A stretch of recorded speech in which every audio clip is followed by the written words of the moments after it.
আল্লাহ ছাড়া কোনো মাবুদ নাই, আল্লাহ ছাড়া কোনো মাবুদ নেই, নেই কোনো পরিত্রাণ কর্তা।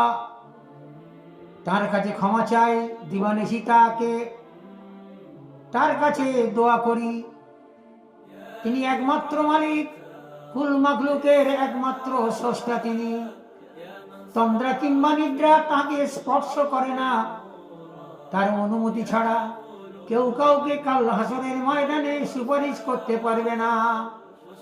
তার কাছে মাথা নত করা বুদ্ধিমানের কাজ। আমরা সবাই দিবানিশি তার কাছে ক্ষমা প্রার্থনা করি। এটাই হলো আমাদের সত্যিকারের কাজ। হে মুসলমান, এখনো ঘুমিয়ে থাকি, কবে জাগবো জানি না। আল্লাহ সুবহানাহু ওয়া তাআলা আমাদেরকে ক্ষমা করুন, ক্ষমা চাই তার কাছে দিবানিশি, শুধু চাই ক্ষমা। ক্ষমার মালিক তিনি, ক্ষমা করবেন নিশ্চয়ই। তিনি বলেছেন লা তাকনাতু মির রাহমাতিল্লাহ, আমার দয়া থেকে, আমার ক্ষমা থেকে